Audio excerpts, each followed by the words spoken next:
Hi everyone, welcome back to my channel. My name is Adrienne Keyser and I'm your over 50s fashion diva. Here on my channel we talk about fashion of course, but also beauty, lifestyle, travel, and anything trending in social media on any of those topics. So if you want to stay relevant over 50, you come to the right place. Happy Saturday evening, you guys. Fashion movie night is back. I am so thrilled, so excited because the fashion movie nights was something I really enjoyed.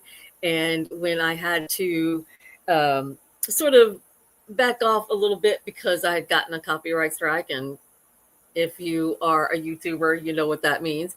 And nobody wants a copyright strike on their channel. And so I decided to back off until I could figure out what videos I could use and which ones I couldn't. So this evening, I asked Chat GPT to find me a fashion video that I could review for tonight.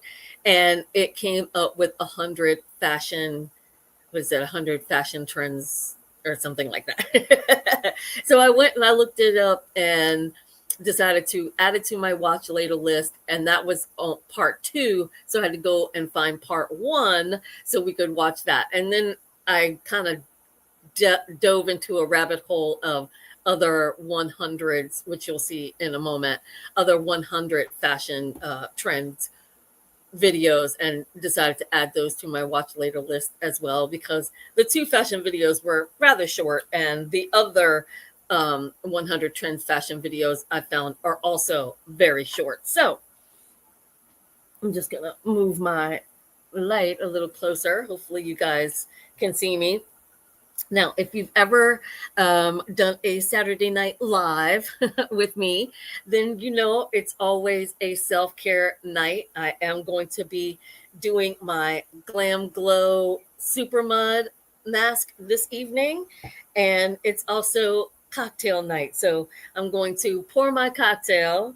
I got my glass of ice. I'm going to pour my cocktail, but you know, we got to keep some things off camera for the algorithm gods. So, tonight is going to be all about different fashion trends over the last 100 years. And if, again, you've been to any of my lives, you know I go into these things completely blind. I don't watch the movies ahead of time. So my reactions are always authentic and live. I'm going to do this mask, but my lips are so dry right now, you guys. Okay.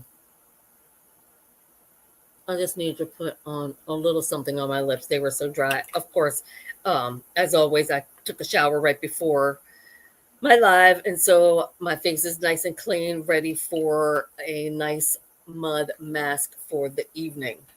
So, what else can I do before we get going? Let's get a little sip. Oh man, wow. Woo! She's a strong one. Okay, so got everything for my mask. Oh, by the way, what I put on my lips was by Fresh. This is their the Sugar Advanced Therapy Recovery Lip Mask. And so that's what I put on my lips. But as I said, I'm going to be adding my Glam Glow Super Mud. I'm going to go ahead and apply that before we get our movie started. That way, it gives people an opportunity to join us. I'm very excited for tonight. All right. I am going to um, pull everything up here on, oh my goodness gracious, pull everything up here on my screens, apply my mask, and then we're going to get into this live this evening. I'm really, really excited. Please drop a comment. Let me know what is your favorite fashion trend for the last 100 years. There's been a lot. Now, I will say that when I've got my lights on, it gets very warm in this room. So I may have to put my neck fan on here a little bit. But Let's dive in. Okay, let me just go ahead and apply this mask really quickly, and then we can dive into the movies that we're going to watch tonight. I'm really excited. I think one of them is FIT, and the other one is like a website like Glam Inc. or something like that. And these are very, like I said, very. Ooh, I hope I'm not. Oh, here it's on my phone. I hope I'm bleh, doing too many things at once. What I wanted to say is that the movies are very short, and so it kind of leads me to believe that they're kind of rapid fire, um, rapidly firing off the trends.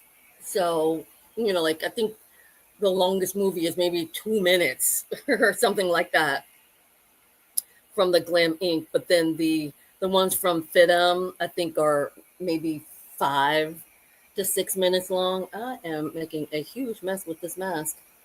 That's because I'm going too quickly. Let me just slow down, get this applied properly. And if you ever want to join my fashion movie night, just know, bring your face masks so you can do a self care night with me. Bring your cocktails. I used to put that on all my posts so that when people came in, they would know that it's going to be a self care night. I also was curious, asking Chat GPT, and if you want to know how to use Chat GPT and you've never used it, it's an amazing tool, and everyone should be using it if you aren't already. But what I want to say is, I was asking Chat about the fashion movie nights, and was basically saying, I created these for us babes over 50 or anyone of any age that just happened to be home on a Saturday night, wanted to have a cocktail and do a little self care at the same time. That was why I created the fashion movie nights. Was, I don't always have an event to go to or somewhere to be, or something like that on a Saturday night. And I'm sure there are millions of other people in the same boat where they don't have an event and maybe want to just do a little self care night. So that was why I created the fashion movie nights, and I do them on Saturday nights. Now during Fashion Month, I use this time slot to do reactions to the collections coming down the runway. So make sure that you subscribe, hit that notification bell so that you'll know um, when I will be doing my fashion reviews. They are coming up next month. I'm very excited for the new collections. There's some new creative directors in certain houses that I'm excited about. And yeah, so again, make sure you subscribe and hit the notification bell because I do those for a full week. It's not just Saturday night. I usually do a full week for each city: New York, Milan, and Paris. And you can always also check my community tab because I put things, what collections I'll be covering that week and on what nights. I usually post them up in my community tab. So make sure that you check there if you want to know what collections I will be reacting to that evening. You guys, I made an huge mess. So I'm just going to take a quick second and go wash my hands really quick so that I'm not trying to maneuver around this mud mask. Okay, hang on. I'll be right back. Oh, goodness. I hate it when I have to do this because it's a whole ordeal. All right, I'll be back, you guys.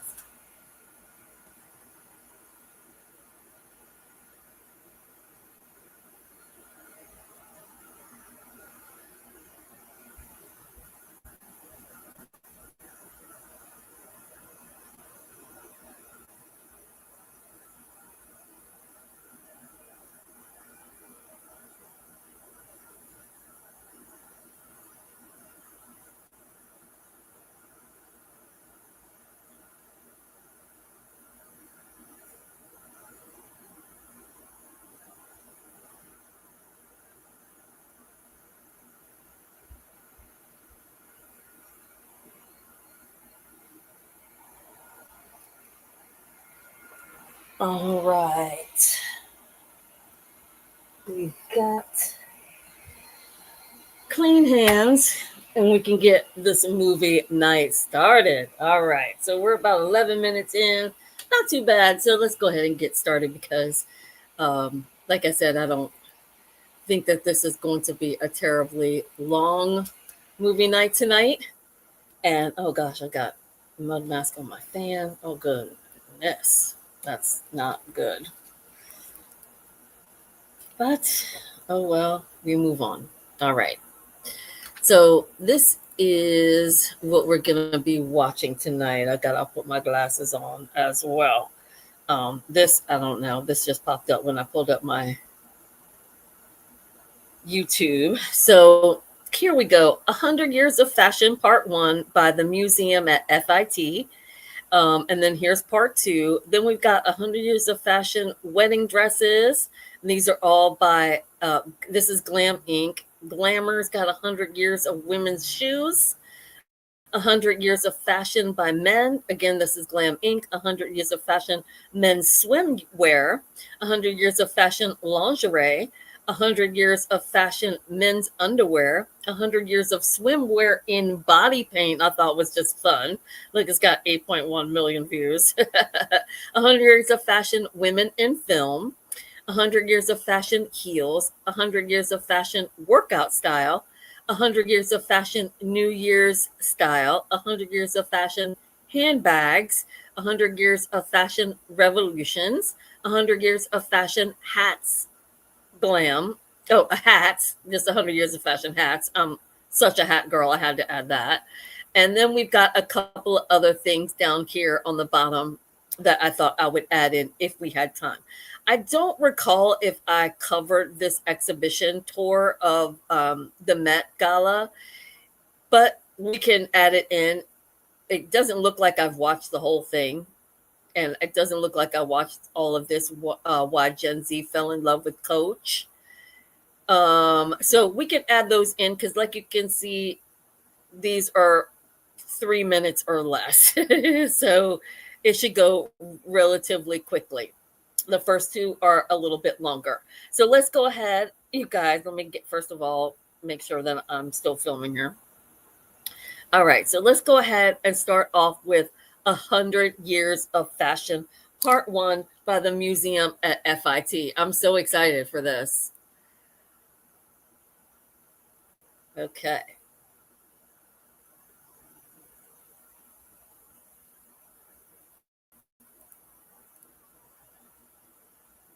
This video aims to provide a brief overview of fashion from the late 19th century to the 1950s, highlighting more than 25 objects from the museum's collection. I'm just trying to get it into the best way for us to view this. So make sure it's at the highest quality. So let's get it on 1080 here.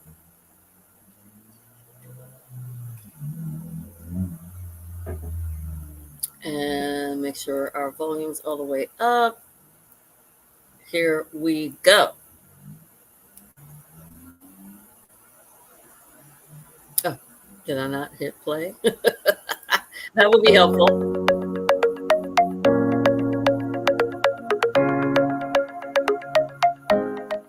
Hello, I'm Michelle McVicker, the Collections and Education Assistant at the Museum at FIT.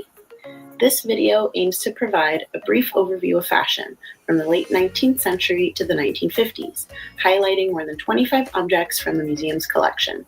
I will illustrate the themes and designers of different decades using images of objects from the museum's collection. Learning about fashions of the past allows us to appreciate the diversity of choices and freedoms in the way we dress today. An understanding of fashion history also provides creative inspiration for the present. Fashion is an important form of self-expression and one of the most accessible forms of visual culture. The Museum at FIT collects, conserves, documents, exhibits, and interprets fashion. It houses more than 50,000 garments and accessories from the 18th century to the present.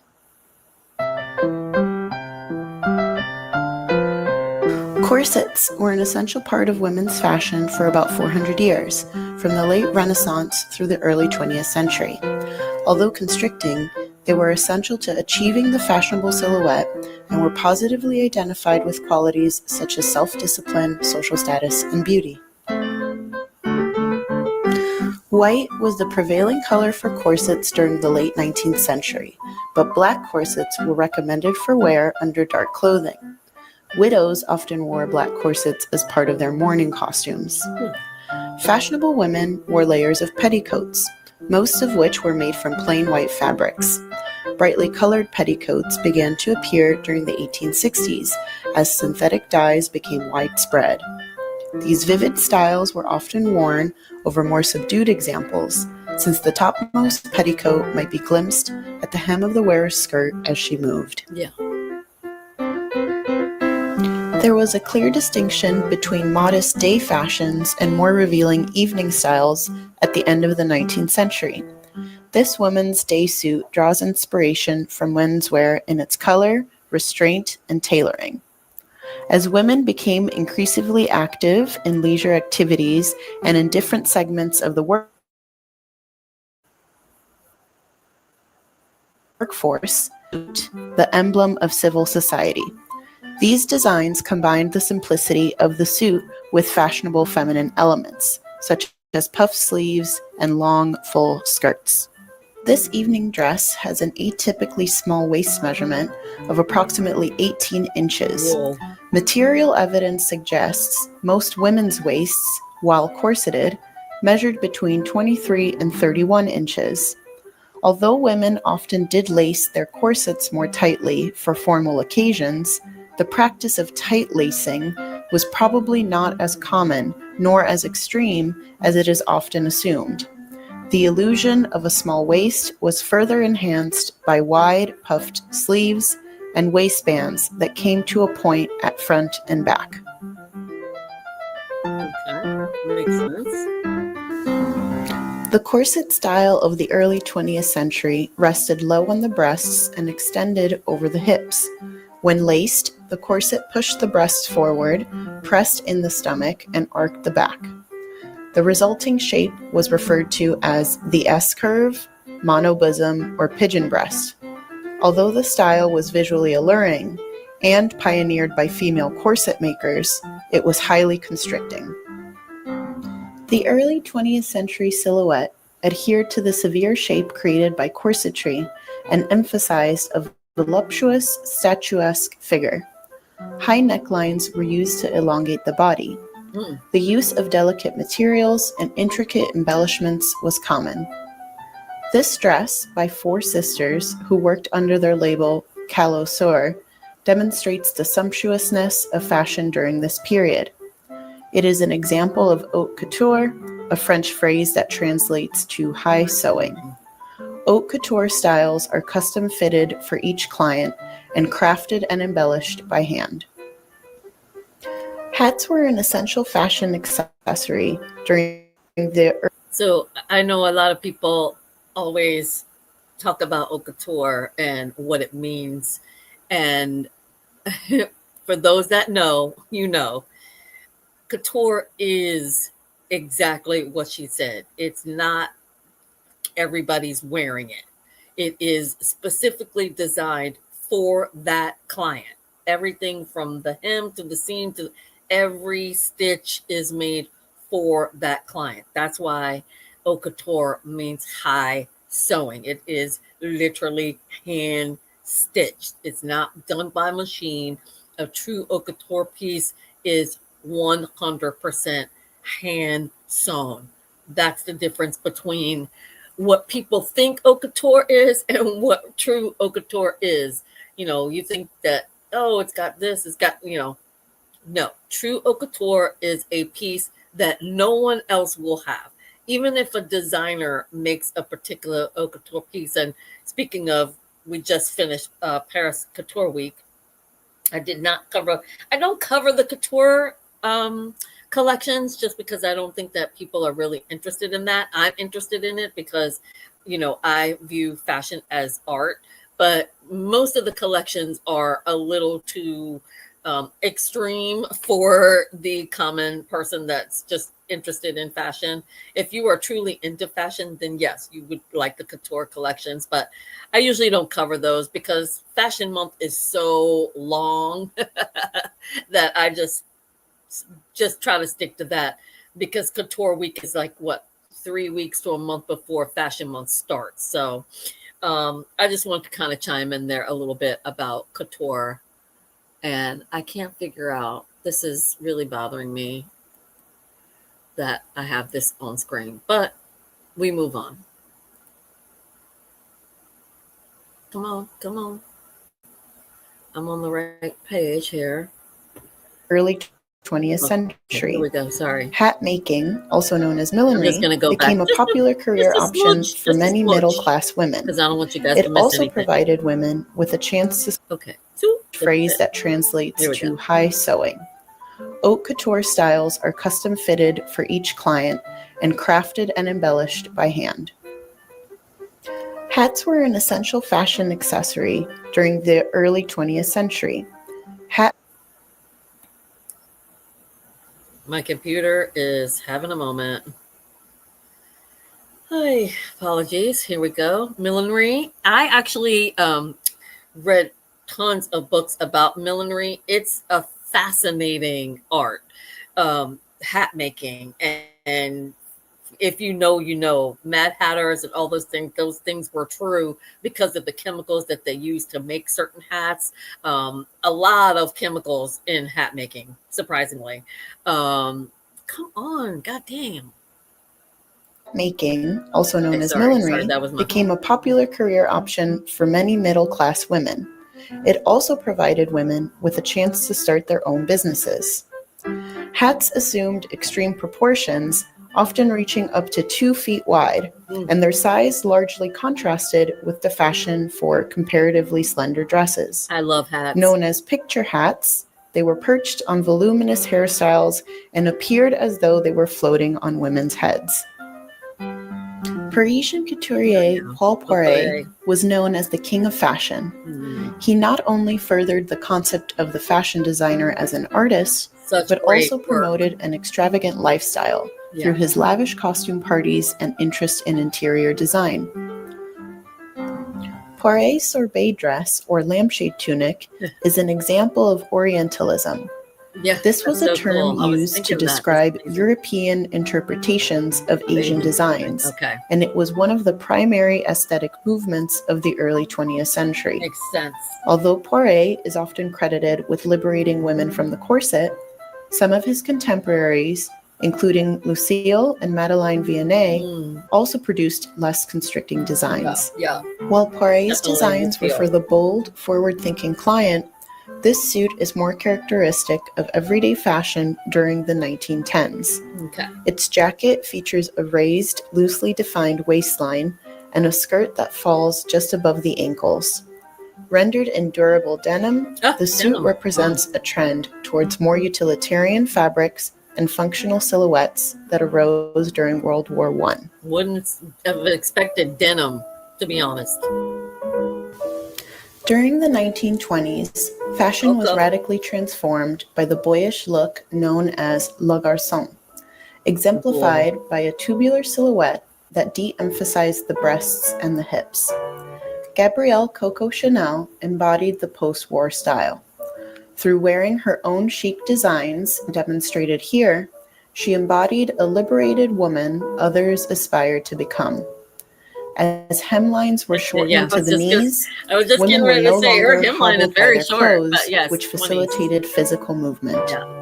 The streamlined construction of this dress, with its loose dropped waist and pleated knee-length skirt, emphasizes the freedom and comfort inherent to Chanel's design sensibility. In 1926, Vogue described a Chanel dress as a uniform for all women. By the 1910s, some women had abandoned their corsets in favor of more modern undergarments, such as girdles and brassieres. Cami knickers evolved from the combination garments of the early 20th century and were made from light, delicate fabrics that facilitated a lean silhouette. This sleek new style All these could be things can be worn so under the worn slender, today. knee-length dresses of the era. These cami knickers, dating to the mid-1920s, were made in France for Saks Fifth Avenue. Wow. While embellishments varied, the understated rectangular appliques on this example are especially modern. Because no one's going to see that, 1920s fashion is also defined by the archetype of the flapper, a term used to describe the modern, increasingly independent, and fun-loving woman of the era. Evening dresses, lavishly embellished with beads and sequins, have become associated with the flapper style. Sadly, that mannequin is a little distracting. This slinky dress, decorated with machine-sewn iridescent sequins, would have sparkled on the dance floor and accentuated the movements of the wearer's body. Its hemline dipped slightly lower in the back, foreshadowing the longer hemlines of 1930s fashion. Okay. Here we go, the 30s. 1930s styles evolved during one of the most tumultuous periods of Western history. Set between two horrific world wars and in the midst of a catastrophic economic depression, fashion of the decade still managed to exude elegance. Many dresses were cut on the bias, a technique that allowed the fabric to stretch over the body in a way that enhanced its shape. Wow. Slinky dresses that resembled slips or nightgowns grew in popularity and accentuated an ideally slender, lean body type. Okay. Madame Alix Gray was a self-taught couturier who hand-draped each of her garments. Best known for her modern take on classicism, her 1930s dresses were often monochromatic, floor-length, and void of surface embellishments. Uncut lengths of double-wide silk jersey were draped and sewn to enhance the female body without physically restricting its movement. A brilliant example of Gray's approach to classicism can be seen in her emphasis on fluting, a highly concentrated micro technique for pleating. It's amazing.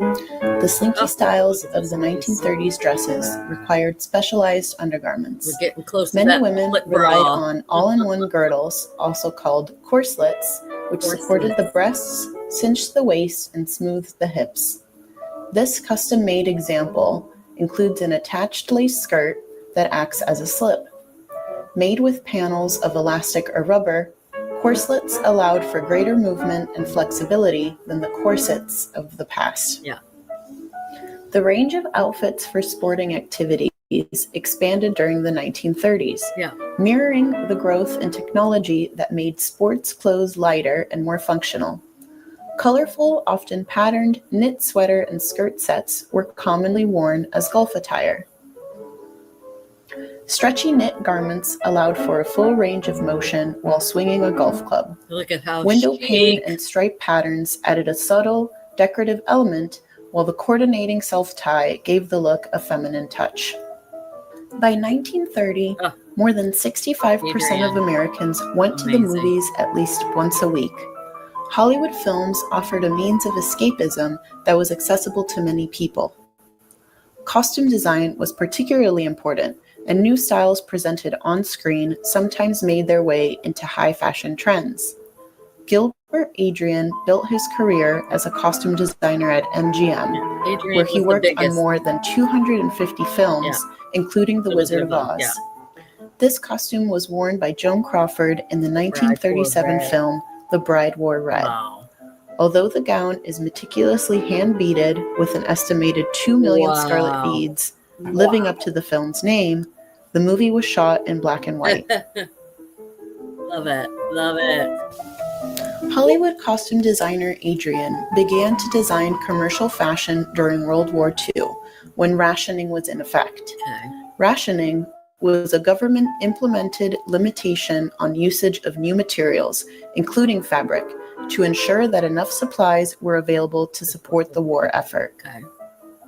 Adrian became known for day suits, many of which highlighted his artful manipulation of patterned fabrics. Okay, this is very interesting because I've never thought of Adrian doing day wear. First of all, my name Adrian. I know, I get it. But I always think of him as doing strictly Hollywood costumes. So to hear that he actually did everyday women's wear, that's surprising to me. Learn something new every day, people. He frequently used mitering, a technique in which Okay, pieces of mitering, fabric are cut at different Pretty. angles and then joined together. As more Like women joined the mitering workforce wood, during the same 1940s, suits such as this became integral to their wardrobes. These fashions assumed a more masculine silhouette that included wide, padded shoulders and narrow hips. Platform shoes predominated during the 1940s. Everyday examples featured sturdy heels, a modest platform, and materials in neutral hues. The stability provided by such shoes was ideal during wartime, when many women spent more time walking or taking public transportation. Interesting. Yet some platform styles, such as the brightly colored pair featuring a 1.5-inch platform and a 4-inch heel, were clearly designed to be playful and provocative. So amazing. Women's labor was essential to the war effort during World War II, as many women had to take over jobs previously held by men. Female factory workers often wore denim jumpsuits known as boiler suits. Which is why I was so surprised when they had discussed denim earlier, because I didn't think that denim was like a real popular material until the war. But that was really surprising to learn that denim had been used. Like I knew that denim had been used like utilitarian wise, like making jumpsuits during the war and stuff like that, but not as fashion before this time. So very interesting to learn that. A uniform that allowed for freedom of movement. In the 1920s, they were already using denim in fashion. I, again, didn't think it happened until yet eliminated the danger of skirts and sleeves that could get caught in machinery. And I'll shake that up, see what it is. Graphic artist J. Howard Miller famously depicted a woman flexing her bicep in one of the suits, and the image was used to recruit workers and boost morale. The female laborer in this image became known as Rosie the Riveter, and her boiler suit became a sartorial symbol for her patriotism and contributions to the war I'm efforts. not that old. I'm just saying, I By the remember 1940s, Salvatore Ferragamo was well known for his comfort-focused, one-of-a-kind designs for Hollywood film stars. When leather was rationed for non-essential items during World War II, he revived the use of cork and wood in heels, which he later covered with colored strips of leather. Ferragamo experimented with new materials such as cellophane, fish skin, canvas, bakelite, and plastic resins. Ferragamo's ingenuity is epitomized in his iconic 1947 invisible sandal with a sculpted wedge heel. And I would like to say right here is that you're looking at these shoe designs, and I don't know if it's registering in your mind that this is before the 60s, when shoes kind of exploded in all these different styles and patterns and colors and mixtures of woods and leathers. And I'm kind of mind blown that this level of shoe wear was created before the 60s. It just kind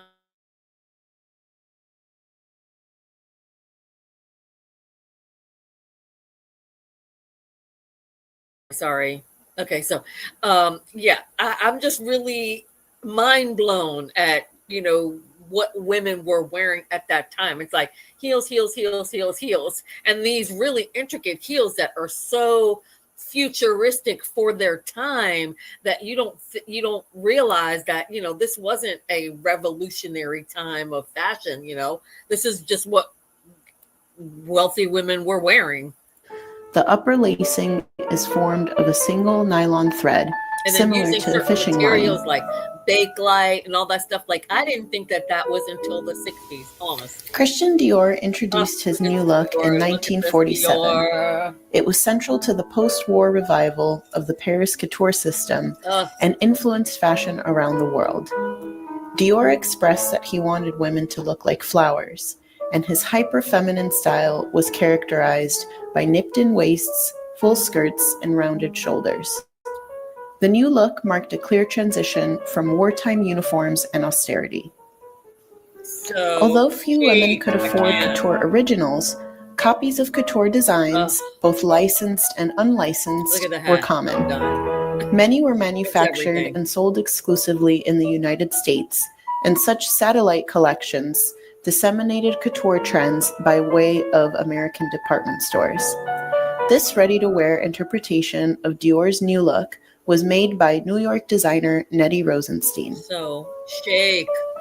Oh my God. French couturier Jacques Fath collaborated with Joseph Halpert, a manufacturer on New York's 7th Avenue, also known as Fashion Avenue. Halpert mass-produced thousands of Fath's designs. This dress demonstrates the predominance of the new look silhouette, which was adopted even by other couturiers. I was going to say, with that nipped waist. Known as the architect of fashion, couturier Cristóbal Balenciaga was a tailor by trade and would drape, cut, and fit his own muslin patterns. One more side note, as I was talking about earlier, talking about Fashion Month, I am so excited to get Balenciaga back on my radar now that they're getting rid of that. I don't even want to call him a designer, but now that they have removed him from the Balenciaga label and have put in an incredible new creative director, I cannot wait for this Balenciaga collection. It's going to be mind-blowing. I can't wait. So anyway, side note, sorry. Just excited to get back to reviewing Balenciaga's At a time when the collections. fashionable silhouette focused on the hourglass figure, Balenciaga produced such innovations as the sack and the sheath, which stood away from the shape of the body. This is an example of his baby doll look from the late 1950s, which featured a tightly fitted underdress with a voluminous overlay of lace. Chanel had closed her couture house in 1939, but decided to reopen in 1954. Her work was intentionally removed from the reigning aesthetic of hyperfemininity and overt opulence that had been popularized by Christian Dior. It was during this time that Chanel debuted her classic tweed suit, and its basic style evolved very little until after her death in 1971. Wow. The suit has become one of the most recognizable high fashion looks of the 20th century, Definitely. immediately conjuring associations with status and good taste. Definitely. Chanel's 255 bag was named after the date of its release in February 1955. Its strap was long enough to wear over the shoulder, freeing the wearer's hands, and quickly became emblematic of the modern woman. Oh, okay. So The original version was produced in leather or jersey in shades of black, navy, and brown, and was distinguished by its chain and quilted exterior. These decorative elements corresponded to Chanel's suit jackets, which featured a quilted lining and a chain at the hem to maintain their structure. Interesting. Claire McCardell was essential to the development of the American look, fusing function, comfort, high style, and accessibility. McCardell's designs had a broad appeal, as demonstrated on the 1955 cover of Time magazine. The range of silhouettes were perfectly suited for an era in which leisure time became increasingly important. McCardell's fabric selections were inexpensive and washing machine safe, meeting the needs of the suburban housewife. Her design process centered on her knowledge of garment construction, evident in the clever way she used the pattern on this checked cotton fabric to emphasize symmetry. Thank you for listening. We hope you will tune into part 2 covering the late 1960s to the 1990s. We're getting ready to right now. We're getting ready to get into part 2. No breaks. Just going right in. Hello, I'm Michelle McVicker, the Collections and Education Assistant. I am going to pause for just a moment, just to reflect on what we just saw. I mean, there was some amazing discoveries in that first 19-20 minutes or whatever it was.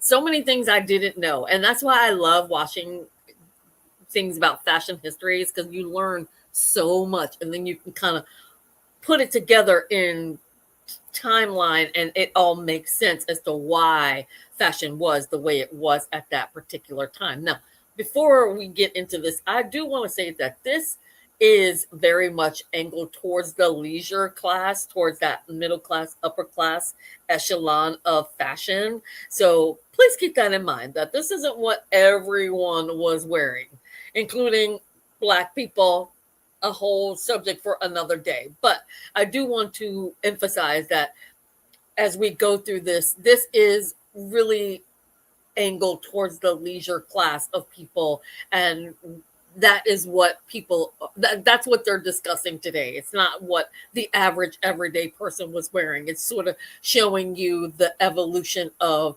high fashion at the time. All right, let's roll. At the museum at FIT. I just want you This guys to video keep that aims in to mind provide that a brief you know overview this of fashion wasn't everyday 1960s wear. This to is the like 1990s, the highlighting over 25 higher objects echelon from the museum's collection. I of will illustrate people the in themes America and were designers wearing, of or different decades all using over the world, to images be honest, or not objects just from the America. museum's collection. Learning about fashions of the past allows us to appreciate the diversity of choices and freedoms in the way we dress today. Yeah. And understanding So of many fashion pieces history from that first also provides half creative inspiration for the would be present.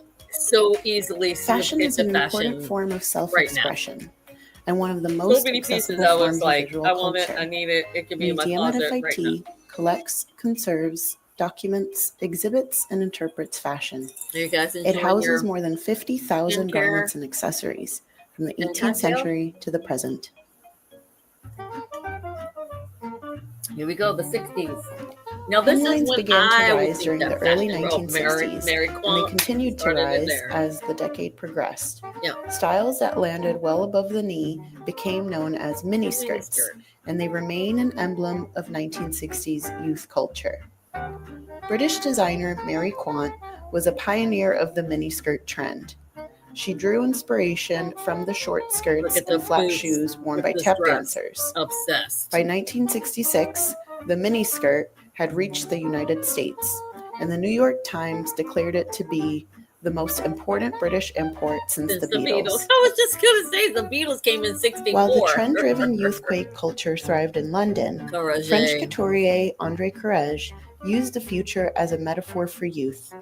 Like Quant, Courrèges was a strong proponent of the miniskirt, and he designed some of the shortest skirts in Paris. So In 1964, he introduced his Space Age collections, which established his reputation as one of the most forward-thinking couturiers. which again, this is when I Courrèges' thought clothing that was those streamlined, designs that relying- we were looking at earlier, like the really revolutionary shoes and things like that, I thought that was during this era of this resurgence of, futuristic fashion and things like that. Shocked that that was in the 30s, 40s in that time period. But all right, here we go. on details of construction rather than adornment. His silhouettes were starkly geometric, and they were sometimes emphasized by his choice of striped or checked fabrics in heavy materials that held their shape. So less The embellishment. garments were worn with futuristic Look at these accessories, such as white leather boots, obsessed. helmet-like hats, and white sunglasses.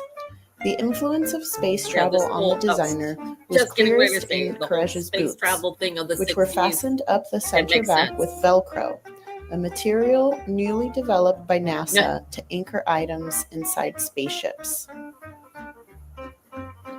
Paco Rabanne gained notoriety for his So interesting that, again, you have to put things into timeline. The 60s, the space race was huge. So, of course, futuristic fashion and sort of this space age astronaut wear kind of became really important in fashion because that's what was happening, the space race of the 60s, right? Look at this Paco Rabanne with the chainmail. I mean, that's when futuristic fashion was kind of blooming and blossoming. So again, that whole thing about these innovative, futuristic looking fashions in the 40s is just mind blowing. So, all right, back it up just a little bit. by NASA to anchor items And then, inside yeah, spaceships. Velcro. in boots, like didn't come out Paco till the Rabanne 60s. gained notoriety I for did his know that. 1966 collection entitled 12 Unwearable Dresses in Contemporary Materials. I love it. He replaced fabric, needle, and thread with plastic discs, wire, and pliers. And chainmail Rabanne's was born. avant-garde experimental creations came to symbolize the future-forward ideals of 1960s fashion. Love it. The fashionable body Oh my God, became look at it. increasingly Oh young my God, I and want it thin right now. during the 1960s and 70s, an appearance that was exemplified by fashion models. Designers began making clothes that were more body revealing, often eliminating the use of foundation garments. Love it. Rudi Gernreich aimed to liberate women's bodies with his provocative designs for lingerie. Okay. His unstructured no We're bra, going to look at introduced lingerie in through history 1965, as well. capitalized on the trend for a braless look and on the popularity of transparent fabrics. Okay. Available in various shades of nylon, it was intended to blend in with the wearer's skin. The hippie style developed during the late 1960s. It was initially an anti-fashion aesthetic developed in reaction This to top mass-produced is goods and everything in capitalism. leather, It promoted the handcraft, hand repurposed clothing, stamping. and natural materials, and often drew Yes. Look at the inspiration shorts. from I folk love art it. and the dress of indigenous peoples of the United States. Wow. Giorgio di Sant'Angelo adapted the hippie aesthetic, which sometimes included worn antique clothing, into high fashion. Okay. Many of his designs were intentionally distressed and assembled in ways that highlighted their craftsmanship. This skirt that. is fashioned from irregular patches of bleached suede Ah, that are visibly that's whip-stitched suede? together. Whoa. So cool. There was a boom in Oscar de la commercial air Renta. travel during the 1960s that enabled fashion photographers, editors, and socialites to visit far-off locations. The jet-set lifestyle also inspired a trend So for Oscar. exotic wardrobes. Designer Oscar de la Renta drew inspiration from non-Western fashions when he created this vibrant, bejeweled caftan worn by Diana Vreeland, Of course, who it was then Diana working Vreeland. as Yeah. the editor-in-chief of Vogue magazine. Shoes with small platforms Before began to Anna. appear in fashion magazines as early as There was 1967. Diana Vreeland. Terry de Havilland was the son of a London cobbler, and he began to make platform styles from the I 1940s also studied prototypes he cobbling. found in his father's workshop. De Havilland quickly during gained college. recognition for his Another sense of fascinating playfulness art. and eye for color. He went on to make shoes for stars such as David Bowie and Cher. Love it. The acceptance this. of pants Oh for my women was one of the most significant fashion developments of the 20th century. Yves Saint The Laurent was smoking. an early and important proponent of women in trousers. The 1966 debut of Le his Le Smoking Smoking. style, which was based on a man's tuxedo, epitomized the woman who was modern, chic, and daring. Saint Laurent continued to experiment with different menswear styles for women, adapting the appearance Also, of the next week, bring your pinstripe gangster snacks. suit, I got a safari jacket, full of and nuts. utilitarian jumpsuit. By the end of the century, women were freely wearing trousers Look for at both this casual and suit! formal occasions. Oh my god, so chic. Here we go. The 70s, African-American really. designer and FIT Oh. graduate Stephen Burrows is celebrated for his vivid use of color. Yeah. Influenced by music and dance, his clothes were soft, comfortable, and chic. This dress was featured in the 1973 Battle of Versailles fashion show, a spectacle that pitted American and French designers against one another. All black Burrows' models. curling lattice hem was initially created by mistake, when his assistant overstretched a fabric while sewing it. The designer turned it into a signature element of his work. American designer Halston was an advocate of a sleek, minimalistic style during the 1970s. He developed garments that relied on highly sophisticated and unique construction methods, and he eliminated buttons, zippers, and other closures. One of Halston's most celebrated creations is his sarong-tied dresses, made from a single piece of silk fabric. It was meticulously sewn along one spiraled seam to create a body-skimming silhouette. The only closure is a fabric tie at the center front. Obsessed. Look at the Denim, jeans a helmet. fabric closely associated with work and leisure wear, was appearing in the work of esteemed fashion designers by the early 1970s. Nothing European comes between me companies and my such as Calvins. Fiorucci helped to launch a craze for tight, high-waisted jeans, and American designer Calvin Klein introduced his line of designer jeans in 1978. People forget it was Klein's jeans were based on the European style we were late that in dominated the the denim 70s market that at the time. They featured Calvin a created distinctive those. stitch pattern on the back pockets and a Calvin Klein label that branded the jeans as a status symbol. The Japanese fashion revolution Wow. of the 1980s marked an important turning point. At the beginning of the decade, Comme des avant-garde Garçons. Japanese designers Issey Miyake, Miyake and Yohji Yohji Yamamoto, and Rei Kawakubo of Comme des Comme des Garçons Garçons. introduced radically new concepts of fashion to Paris.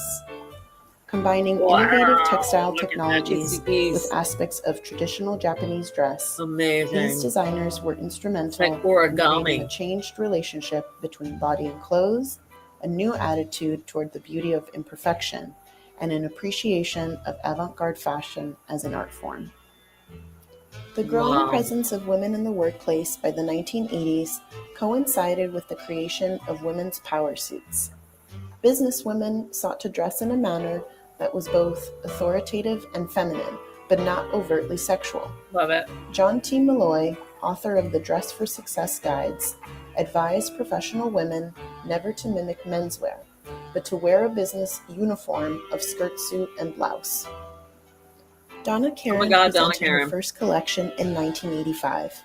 She introduced the She concept of 7 changed easy women pieces, a Where wardrobe of interchangeable garments that could be worn like in no one various else combinations. in the 80s. The designer's mix and match approach to dressing stood He in was like, stark I'm not wearing contrast business to the suits. broad-shouldered No. power suits.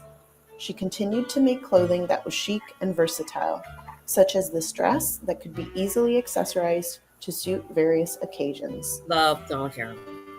Nike's Air Air Ones. Jordan 1 basketball sneakers, named for Chicago Bulls star Michael Jordan, were introduced in 1985. Sales of the Yeah, shoe when in its Athleisure first Wear year started? amounted to a Where are they staggering going with that? $100 million. Huh. At a 2020 auction, a pair worn and signed by Jordan sold for an unprecedented $560,000.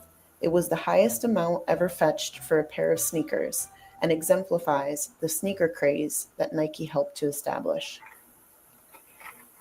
Although African American designers have set many fashion trends, historically they have been underrepresented in the fashion industry. Oh, good. I'm so glad. Patrick Kelly You was put the that in first there. American to become a member of the Chambre Syndicale, the governing body of French couture. Kelly's this. designs Jeez. drew inspiration from his southern roots. The colorful buttons on his knit dress reference the mismatched buttons his grandmother used to mend his family's clothing. I love that. Christian Lacroix heralded a return to luxury that helped to define This the is my excesses era of when I was 1980s really fashion. discovering fashion. This evening dress demonstrates a trend So for overt Lacroix was opulence everything. that reached its peak during the latter half of the decade. Lacroix's playful dresses became recognizable status items for women who wanted to flaunt their wealth and good taste. Yeah. All right. The 1990s was defined in part by logomania. I was just going to Companies say such as logo. Gucci, Louis Vuitton, Moschino, and Versace conspicuously branded their garments, transforming them into status symbols of luxury Everyone was consumerism. doing logos in the early 90s. It was Karl Lagerfeld obsession. reinvented Chanel's classic tweed suit with each of his collections for the label. In this ensemble, he paired the suit with a matching waist cincher. A simple cotton t-shirt stamped with Chanel's double C logo replaced the typical silk blouse and so updated Karl the suit Lagerfeld, for right? the new brand-driven era of status dressing. Calvin Klein's 1990s aesthetic was reduced to its essentials, resulting in a Sex. composed and controlled sensuality. Oh, In contrast to the controlled trend for sensuality, logomania, meaning his sex. clothing was simple, comfortable, and devoid of extraneous detail. Yeah. This slip dress is made from smooth jersey that glides over the body, accentuating a lean silhouette that is That's a dress. reminiscent Who of the says so? 1930s Calvin ideal. Klein. If you During know, the you late know. 20th century, increased Gaultier. use of personal computers and the expansion of the internet transformed culture. Computer-aided design programs began to alter the ways garments were produced. Designers such as Jean-Paul Gaultier turned to cyberspace for aesthetic inspiration. It was like Gaultier's him and fall Lacroix. 1995 collection included Like colorful Gaultier hooded and Lacroix jumpsuits were made always from stretch fabric, like printed with a not really computer-generated battling each design other, of but dots always that were inventing, sized to follow the shape always of the doing body. better than The the dots other. took on a cyber quality and could be interpreted as The 90s were pixels. amazing time for Issey fashion Miyake launched his innovation. Look lower-cost at Issey Pleats Miyake, Please still collection in producing 1993, amazing at a pieces. time when diffusion lines by high-fashion designers were proving successful. The polyester garments were sewn first, then permanently pleated using heat-set technology. Wow. The image on this Look at it. dress by Amazing. artist and photographer Yasumasa Morimura was printed at approximately double its original size to ensure proper proportion once pleated. Amazing. Digital technology continues to transform the design, fabrication, and promotion of fashion. The term Kinda grunge was sweet. first used to describe a music scene in the Pacific Northwest of the United So States. American The in the disheveled 90s. appearance of grunge musicians, This is what we characterized by wore. worn flannel shirts and thrift store finds, Sadly, quickly we were grew all to on the influence grunge high train fashion. in the 90s. The grunge look inspired numerous fashion But there designers. were certain Anna Sui's designers that did it really military-inspired well. Anna garments, Sui being paired one with of them. rainbow-striped knits and accessorized with butterfly patches and custom Doc Marten boots, Yeah. combined elements of the grunge aesthetic with Sui's optimistic sensibility. This trio of objects by Margiela. Martin Margiela illustrates the process involved in constructing sweaters made from Margiela old still army does socks. that. The socks were Has that cleverly cut, grungy, pinned, positioned, and sewn to deconstruction correspond to the shape of the aesthetic female to body. this day. The creation of one-of-a-kind garments from surplus or cast-off materials related to concerns over hyper-consumerism and the environment. Wow. The so-called it bag Indeed, the craze baguette took was off during the late everywhere. 1990s. The baguette, named because it fits under the wearer's arm like a loaf of bread, was introduced by Silvia Venturini Fendi in 1997. Its impractically Yes, look at small how size, beautiful the high beading price is on that tag, piece. and prominently placed Oh double no, F that's logo all positioned the embroidered. baguette as a coveted status All item. embroidery. Wow. Numerous McQueen. established high fashion and couture If houses you know, you were know. revived during the latter half McQueen of the obsessed. 1990s. Their reinvigoration centered on the placement of young and rebellious talent, exemplified by the hiring of Alexander McQueen at the House of Givenchy, Yeah. established in 1952. McQueen's Oh my aggressive God, and look at darkly the romantic pieces. fashions polarized audiences. Nevertheless, he is widely considered to have created some of the most powerful and beautiful garments of his generation. Of his generation. His spectacular Just runway saying. presentations helped to set the stage for increased interest in high fashion during the 21st century. Thanks for tuning in. If you would like to see more Oh my gosh, MFT objects, our online I'm collection obsessed is that available they here. ended that with McQueen. As it should be. As it should be. Again, having that end on McQueen just makes me happy. Okay, here we go. All right. So, you guys, these other ones are going to be pretty rapid succession, 3-minute long little guys. So, oh, look, this one is 7 minutes. So, let's go ahead and get these knocked out real quick. Let's start with wedding dresses, just for the fun of it. And we may not get through all these, you guys. We're already an hour in, and I was not expecting this to be such a long video tonight. I was expecting with these short videos that this was going to go rather quickly, but we'll try to get in as many as we can. But again, I think these are all pretty rapid succession where they just like show it. Yeah.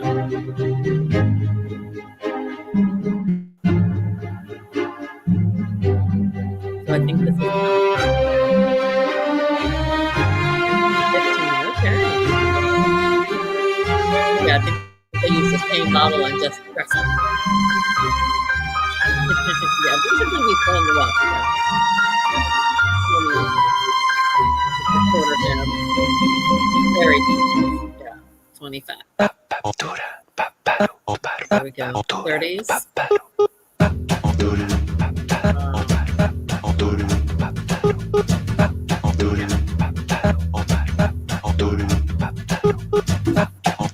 Okay. 40s. Oh, definitely the 40s.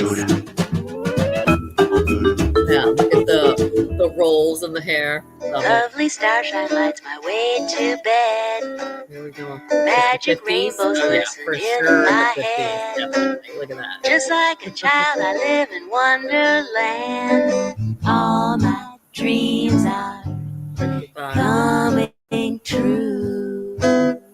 Okay. Next up, the 60s. The teased the hair. That's hilarious. Oh, so 60s. Very Jackie O inspired.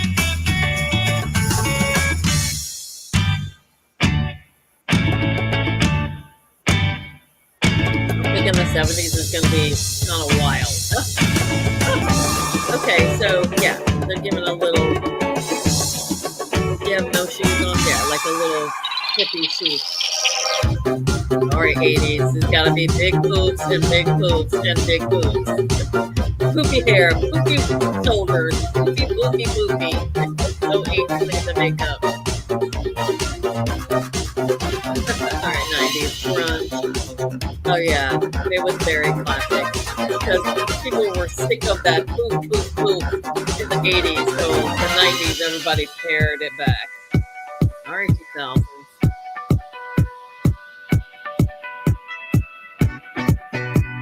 Yeah, very much the glam. This is when Hollywood glam became really popular in the early 2000s. 2010. Yeah. All right, let's see what the 2020s.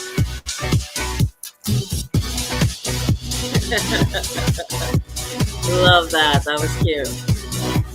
All right, so let's go back before we move into the next video here.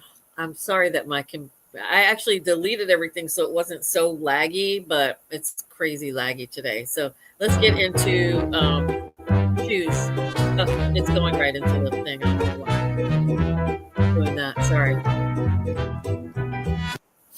It's going to play my playlist. I don't know what I'm doing here, so I apologize. Let me go back just a little bit. We don't want to miss no shows. All right, let's roll.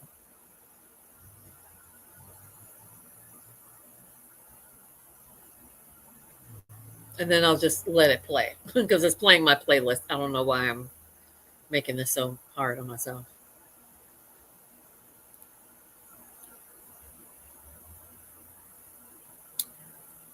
Hello.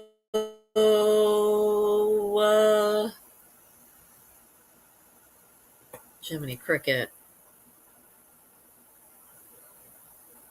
And there's nothing else open on my computer, so there's no reason for it to be this laggy.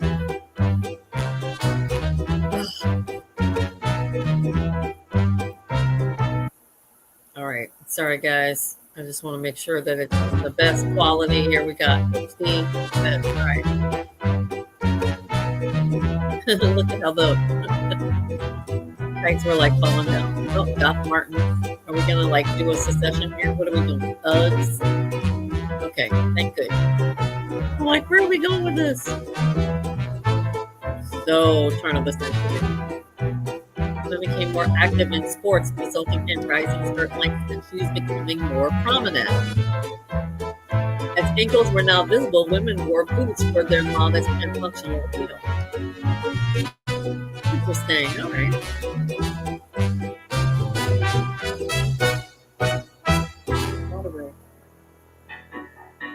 Oh, the 20s. Okay.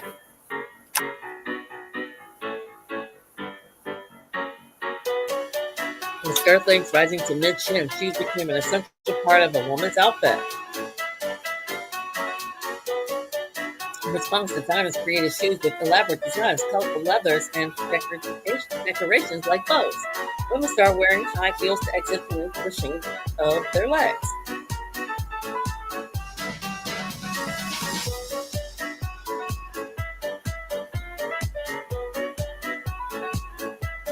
1930s.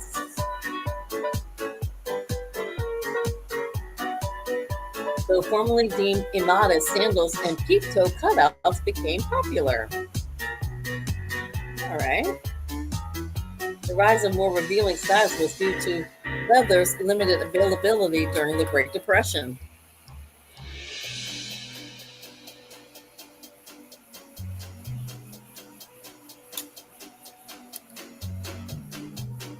The 40s. I love a peep-toe. That was big in the 40s. Fabric rationing due to World War II caused manufacturers to use cheap materials like wood, cork, and baked leather canvas. All right. Wartime rations also prohibited women from buying more than 3 pairs of leather shoes a year. And look at the buckle in the front. I've never seen that. That's a very cute style with the buckle in the front. We usually see it on the side. Okay, the 1950s? The rubber flip-flops? After the war, Japan started exporting flip-flops to the U.S. The clothes were originally called dories. Interesting. Once a novelty brought home by returning soldiers, flip-flops won Americans over with their comfort and cheap price. I had no idea that the flip-flops were in Japan in the 50s. Interesting. Makes sense, though. The 1960s. Kitten heels were made famous by movie stars and fashion icon Audrey Hepburn. I knew that. Until this point, the kitten heel was primarily worn by young girls to help them get accustomed to stilettos. Audrey just wore them because she didn't like stilettos. She was a dancer trying to protect her feet, so she liked the lower heel. Oh, the 60s. Oh, the 70s, sorry. That's when the platform was king. Well, we learned earlier that the platform came out in the 40s. The platforms used sturdy base and chunky heels to allow for more comfort as women disco danced the night away. But we learned earlier that the platform was created in the 40s.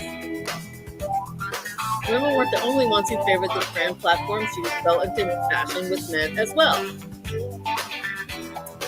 Maybe we'll have to do all these other ones as a part 2, you guys, because we're over an hour in now. Maybe we'll do the rest next week.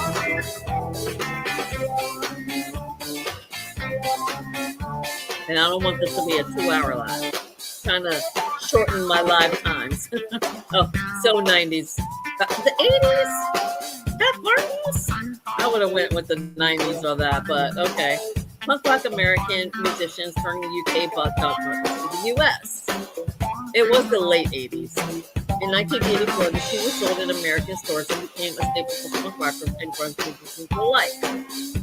I guess that makes sense. I was rather young. I was just starting high school in 84. So, I didn't know much about punk music then. Women accessorized their ducks by adding colorful laces and wearing them with knee-high socks or fishnets. That I did, though. That was my era of just coming into fashion, was the late 80s, mid to late 80s. So I would have went with 90s for punk because grunge was so big. Oh, the jelly bean shoes, the jellies, the worst shoe ever created, but people still love them. Jelly sandals caught on after a Bloomingdale's buyer ordered 24 pairs in 9 styles. They make your feet sweat. They were not comfortable. No, not the most comfortable in the blistering heat. Jellies were loved for their vibrant colors and sometimes glittering effects. Yeah. If you had a pair of jellies in those days, those things they just make your feet sweat. Uggs. Loving Uggs. I have Uggs. Love Uggs. Loving Uggs. After being featured in Oprah's Favorite Thing, Ugg boots became an overnight sensation. The trend first took hold in Australia, where surfers would slip on the sheepskin boots after getting out of the cold water. Now, I will say there's a whole thing about Ugg boots. You should read about it. Google it. 2010s.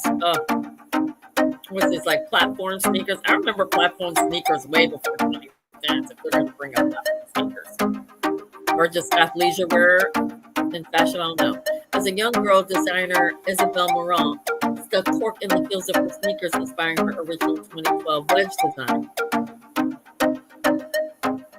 But wedge sneakers were out way before that. Bell gave sneakers a touch of sophistication, and knockoffs were seen everywhere. Again, way before. I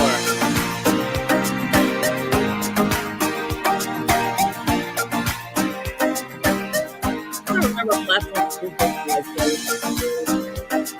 early 2000s, late. This was very sweet. We're gonna do one more, you guys, and then wrap up for tonight. The rest of them we will schedule for next week, because there's some really good ones in here, and we barely covered any of the men's collection, so I think we want to do that. So let's just do one more and wrap up for tonight. Okay, so let's see. Oh, so many good ones. So yeah, we were just getting into the men's.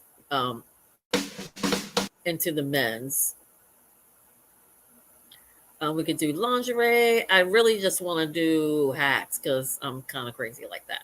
So we're going to wrap it up with hats and call it a night.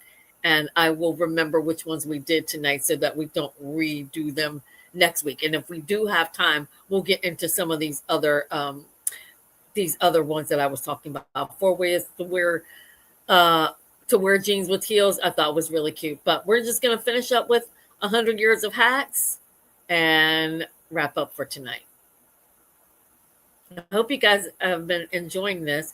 And like I said, next week we'll finish up those one, and then the following week we'll come up with something else.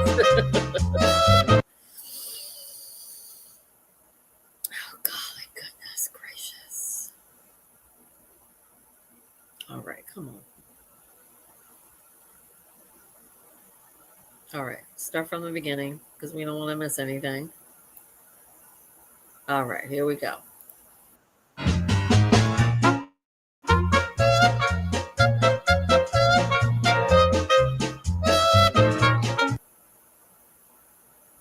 Son of a bitch. Come on. Let's do this last video so we can wrap this up.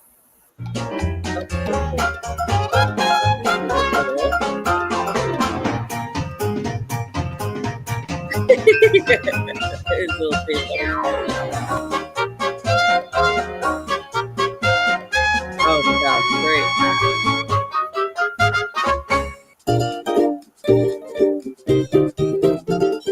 I've been dreaming of a girl like you. You say yes to tell you what I'll do. I'll sing you a tune and buy you the Oh my gosh, look at that. I'm obsessed. A cute little cottage by the riverside, a lot of flowers for an April bride. My gal and me are as happy as can be, and she's my stay-home gal. These are great.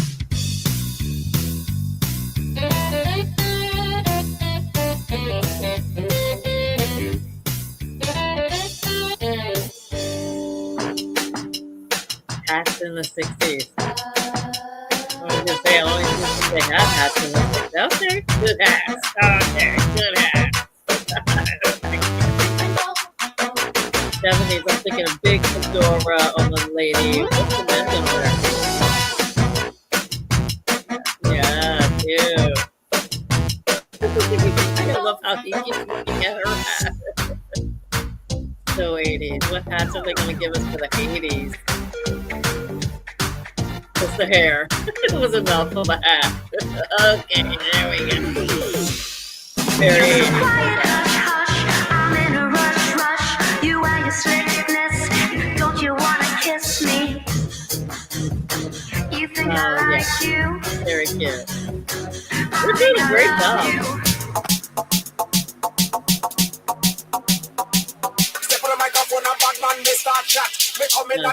So 2000, the trucker.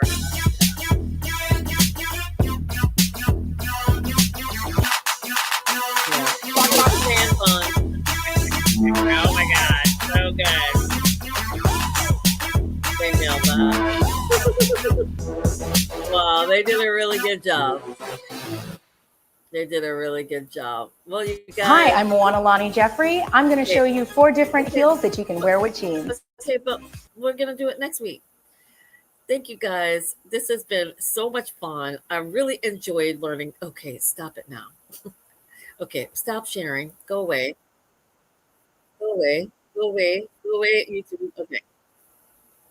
Thank you guys so much for watching. This was, again, a great learning opportunity for us to learn a little bit more about fashion history. I love learning little things that I didn't know before. I did study fashion in college, but, you know, that was self-taught. I wasn't like in school to learn fashion. Again, I did everything. I would go to the libraries and check out books on millinery and cobblery and cobbling and things like that, just to learn it, because I was interested in learning those different types of art. And I still hold that in my heart to this day, all the things that I learned and continue to learn when I do these fashion movie nights, and just educating myself more on fashion. So I hope you guys enjoyed it. I certainly did. I'm surprised that we went as long as we did. I really did think this was going to be a short night, because all those videos were so short. But I guess the first 2 videos that was like almost 40 minutes on its own. But I really did enjoy it. And I thank you guys so much for watching. Please make sure to subscribe every Saturday night, 7:30 p.m. Eastern Standard Time. If you don't have plans, come and join me. I'm always going to be doing a live, whether it's a fashion movie night or something related to fashion or beauty. Check my community tab. I will always have it listed what I'm going to be doing for that live for that weekend. I do have a video dropping tomorrow at 10 a.m. and it's going to be all about cave tubing in Belize. So I did a little vlog, a little travel vlog for you guys that is going to hit tomorrow at 10 a.m. Eastern Standard Time here on my channel. Thank you guys again so much for watching. Again, I hope you all enjoyed it, and I look forward to seeing you all in my next video. And until next time, stay fashionable. Bye. Now I gotta go wash this mask off and do more.